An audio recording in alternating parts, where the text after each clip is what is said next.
a todos los creyentes, a todos los que profesan la fe cristiana, pero fíjense que esto no va contra eso, sino que más bien puede ser un reforzamiento para aquellos que tienen la teoría de los antiguos astronautas. ¿Por qué? Porque científicos, sí señor, científicos, tales cuales, especialistas en aeronáutica, gente que trabaja actualmente en toda la manufactura de las naves aeroespaciales, ha revisado la Biblia y ha tratado de dar una interpretación, incluso ha recreado a partir de las instrucciones que está en el libro más sagrado difundido desde del invento de la imprenta, ¿cierto?, de Gutenberg. Y es que han tratado de descifrar si acaso muchos de los milagros o cosas a los que hace referencia la Biblia no se trata de tecnología.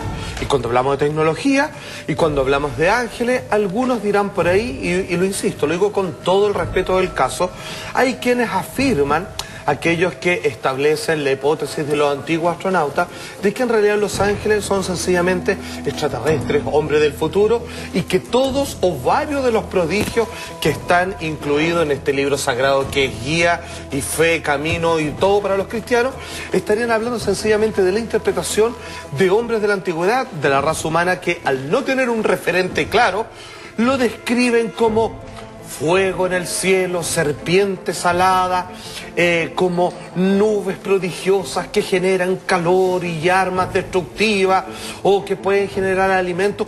Todo eso, todo vamos a ver, es que hay unos datos, unas pinturas que fueron pasando de generación en generación y te puedes dar cuenta que la cantidad de datos extraños y elementos anómalos que figuran en la Biblia podrían, al parecer, ser explicados con tecnología. Bueno, entonces vamos a ir primero en la nota que lo explica casi todo y vamos a ir punto por punto por aquellos momentos, pasajes de la Biblia. Vamos a tener a Jonás, a Jacob con su famosa escalera, ¿cierto?, con varios ángeles custodiándola, y vamos a ver si realmente, ¿qué es esto? ¿Son ángeles? ¿Son seres de carne y hueso con una tecnología superior? Vamos con todo el respeto del caso y vemos qué dicen los expertos de astrofísica y científicos en general, que ellos tienen su versión del caso. Por favor. Desde la antigüedad siempre han hablado de sucesos extraños que han ocurrido en el cielo y de dioses que han bajado desde las alturas que se han contactado con las personas. Para unos, ángeles o demonios, para otros, extraterrestres. ¿Pero será posible que estos seres hubiesen intentado alguna especie de relación con los humanos? Diversas investigaciones del mundo de la ufología han señalado la existencia de alienígenas que se presentan a lo largo de la historia de la humanidad. Sin embargo, hay unas que describen sucesos en la Biblia que tendrían directa relación con seres de otro planeta. Hay casos que sorprenden, como el pasaje bíblico que menciona al profeta Elías, que afirma que fue raptado al cielo en un carro de fuego con ruedas de fuego. ¿Habrá sido un ovni lo que vieron en esa época? La historia más conocida de todas es el nacimiento de Jesús. En ella se teje un fenómeno que puede tratarse de alguna presencia alienígena, algo difícil de creer, pero que pudo ser cierto. Es que hay quienes sostienen que la estrella de Belén que guió a los Reyes Magos no era más que un ovni. Seres que también habrían tomado contacto con José anunciándole del embarazo de María. ¿Cómo pudieron saber ellos lo que estaba ocurriendo? Se cree que una de las formas de contacto con seres extraterrestres es a través de los sueños, y en este caso, solo alguien que conoce lo que estaba planificado o realiza viajes en el tiempo sabe lo que iba a suceder. Investigadores aseguran que para describir la presencia de un extraterrestre en el libro sagrado, utilizan palabras como torbellino, carro de fuego, nube, rueda llameante o simplemente divinidad. Si bien unos no creen en esta teoría, para otros es la clave de todo y la razón para comprender lo que ocurrió en la antigüedad. ¿Seres celestiales o extraterrestres? ¿Será posible que distintos pasajes de la Biblia nos relaten aquellos sucesos? Atención, porque fíjense que pasa algo maravilloso. Tenemos, obviamente, esta imagen de una película conocida, de hecho es una de las más taquilleras en la historia del cine, que es Los Cazadores de la Arca Perdida, de Indiana Jones, ¿cierto? En donde este grupo de nazis, escúchame atención, porque si bien estamos viendo una película de ficción conocida en todo el mundo, está basada en hechos reales. Mucha atención, porque fíjate que los nazis, entre tantos artículos religiosos que querían buscar, uno, y el que dicen que jamás pudieron encontrar, y que dicen incluso que está en una fosa en Canadá, sería eso, el Arca de la Alianza. ¿Qué es el Arca de la Alianza? Es lo que Dios le mandó a construir con esas medidas precisas y exactas, con materiales precisos y exactos, y que tuvieron que pasar milenios para que el hombre con la ciencia descubriera, ¡wow! Dios, no sé quién mandó a hacer eso, pero si tú eso lo reproduces hoy en día, que son láminas de oro recubiertas, ¿cierto?, con madera, se produce una radio. ¿Y qué pasa cuando dicen que Dios se comunicaba con Moisés a través de eso? Que lo utilizaban como en arma para conquistar las murallas de Jericó, que adentro de eso estaba la máquina para hacer maná, que fue lo que alimentó al pueblo israelí durante 40 años, que eso, cuando lo tocaban, está en la Biblia, Señor, la gente moría si es que no se acercaba con el procedimiento que Dios había indicado, porque eso es ciencia, no tiene nada mágico. Cuando tú juntas oro con madera, la aislación que provoca, si tú lo tocas, 20.000 voltios se salen hacia tu cuerpo y te matas. Por si fuera poco, en la Biblia está escrito que aquellos que eran no merecedores de estar cerca del Arca de la Alianza, perdían el pelo y se les caían las uñas y terminaban muriendo entre vómitos y fiebre así completamente abrasiva. ¿Y qué es lo que eso? Es exactamente como muere una persona por radiación. Moisés, cuando se le dijo, junto con los pocos elegidos, tú vas a hacer esta Arca de la Alianza con 2 querubines, con las alas hacia el frente, con ciertos materiales, con ciertas medidas, va a ser el arma de Dios, y cuando tú la lleves, como se ve ahí, frente al ejército, nunca nadie te vencerá. Estamos hablando de la primera gran arma de destrucción masiva, pero ojo, Dios es un ser milagroso, no necesita aparatos o instrumentos para abrir el mar o crear todos sus prodigios. Eso es tecnología, eso es algo que cuando hoy día con la ciencia y con el conocimiento del hombre tú lo entiendes, si tú la reproduces en una escala pequeña, funciona, hace lo mismo. Es una radio, eso es una radio portátil, al mismo tiempo una fuente de energía eléctrica potente y peligrosa, y los otros elementos que los vamos a estar revisando que tienen adentro podrían hasta tener radioactividad. Es eso, porque en la Biblia están las indicaciones cómo construirla, porte, tamaño, materiales, bajo qué y tipo de ornamentos. Señoras y señores, lo que estamos entendiendo acá es que acá hay una cosa muy extraña. Esto no tiene que ver con un milagro, eso es ciencia. Eso es ciencia aplicada, que cualquiera lo podría hacer hoy día en su casa. Bueno, si tenéis plata para comprar oro y ya está en láminas, pero el chico rigor, pero reconoce, lo podría hacer con láminas de cobre y funcionaría de la misma manera. El Arca de la Alianza. Fue Jonás tragado por una ballena. Jacobo cuando vio, obviamente, esa escalera plagada de ángeles que le querían dar un mensaje. San Juan, cuando fue llevado a lo que él dice, una nube que desprendía fuego para hablar con un círculo de ancianos sabios, etcétera, etcétera. Hemos sido visitados por extraterrestres que, como una forma de ayudarnos, venían en nombre de Dios. Son los extraterrestres otros representantes tan válidos como los ángeles para decir la palabra de Dios o Jesús. Todo eso tratemos de elucidarlo, al menos los científicos, sí, de nuestra era, de nuestro mundo, tienen sus propias versiones e hipótesis al respecto. ¿Lo avalan? Fíjate que no tanto. En distintos documentales se ha visto que curas admiten la posibilidad de que algunos encuentros con seres divinos podrían referirse a otra cosa.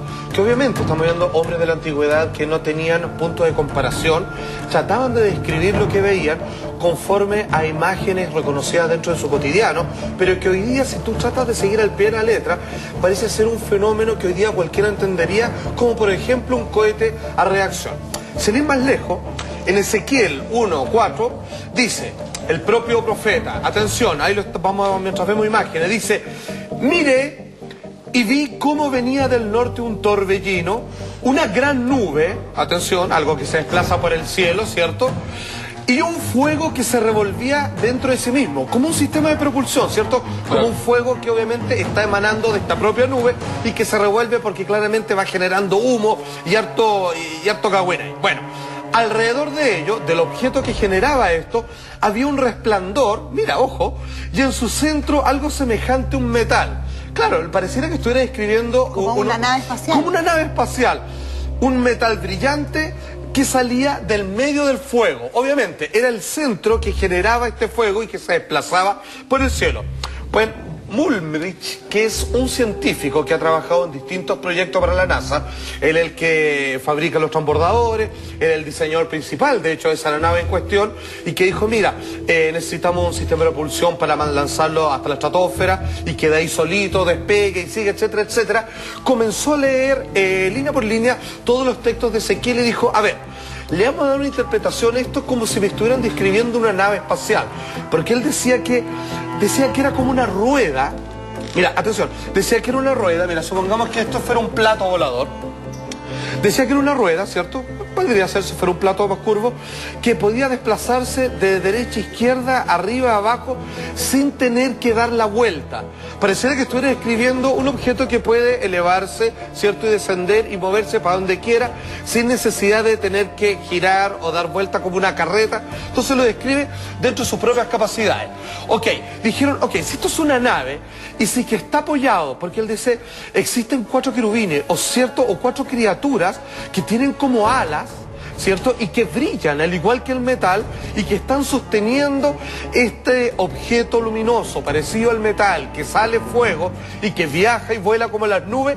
Llegó a la conclusión que hizo una descripción perfecta y hizo un modelo a escala de cómo sería, y esa es la famosa nave de Mullrich, que es un ingeniero aeroespacial que, basado en los textos de Ezequiel, terminó diciendo probablemente lo que vio este hombre es algo parecido a lo siguiente, como un helicóptero moderno, que obviamente las 4 figuras que sostienen esto serían las posaderas, serían las patas, claro.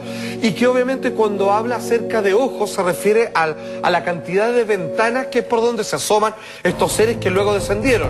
Él los describe con ruedas capaces de ir de un lado a otro sin tener que girar, ¿cierto? Con 4 alas, que obviamente eso es una hélice, según los científicos espaciales. Con el tipo de rueda de los carros de supermercado. Exactamente, digamos, que se acomodan para cualquier dirección, que claro, sirven para posarse, y que las aspas, ¿cierto? Así como las aspas de un helicóptero, son las 4 alas, porque él interpreta que con eso puede volar y todo lo demás. Bueno, vamos a ver respecto a semejanzas completamente notables que tienen que ver con otra raza, que son como los sumerios con los famosos Anunnaki. En la historia de los Anunnaki, supuestamente, descendieron del cielo, del espacio, unas criaturas que vieron al hombre en un estado primitivo, casi animal, un simio prácticamente, un primate, lo manipularon genéticamente y crearon una raza humana parecida a la que somos nosotros, mucho más evolucionada, para que le sirviera en términos mineros o agrícolas. Y aquí era lo genial, ese hombre dice en la escritura de los sumerios, así en escrituras cuneiformes, ahí en el barrito, que se llamaba Adamu. Imagínate. Lo más parecido a Adán, digamos. Lo más parecido a Adán es prácticamente, porque el primer hombre que fue creado por Dios se llama Adán, ¿cierto? Y luego de una costilla, obviamente, creó a su pareja, que era una mujer. Atención, ¿qué es lo que dice la Biblia? Que Adán lo creó del barro, ¿cierto? ¿Cierto? Que constituyó como un modelo al cual le influyó vida y que obviamente de ahí salió el primer ser humano que se llama Adán. Que dicen los Anunnaki por su parte, que con la tecnología y que después se entiende que con la capacidad de crear vida, obviamente que es como el laboratorio de donde se crean las formas, dicen que fue hecho a partir de partículas normales como puede ser el carbón, el silicio y todo lo que compone un cuerpo humano. O sea, los Anunnaki y la Biblia están de acuerdo que a través de materiales simples como tierra, que que también los Anunnaki lo dicen, crearon al primer hombre y la Biblia lo designa como Adán y los Anunnaki como Adán. ¿Quiénes son los Anunnaki, Salfate? Los Anunnaki es una traducción literal del idioma sumerio que significa los que caminan o los que provienen de las estrellas. Supuestamente, según los cantos epopélicos que ellos escribieron, y a partir que los propios Anunnaki se lo dijeron, serían seres que vienen del espacio, que aterrizaban en nuestro planeta y que, como necesitaban mano de obra, agarraron a los animales que más se parecían a ellos, dos brazos caminando semi-erguidos, que eran los primates de aquella época, y lo hicieron evolucionar artificialmente para convertirlo en un ser humano. De hecho, ahí podría llegar a explicar lo que Darwin nunca encontró, que es lo que se conoce como el eslabón perdido. Para los que no entienden bien este concepto es muy fácil. Uno dice, este animal salió, ¿cierto?, de las profundidades del océano, le salieron patitas, luego de las patitas, después que aprendió a respirar aire con oxígeno, todo lo demás, que es un poderoso veneno, terminó de alguna manera reemplazando las escamas por pulmones. Después viene otro animal que es un mamífero, obviamente, que toma leche de su madre, todo lo demás. Después le salieron alas, etcétera, etcétera. Hay una escala de qué animal fue generando acá.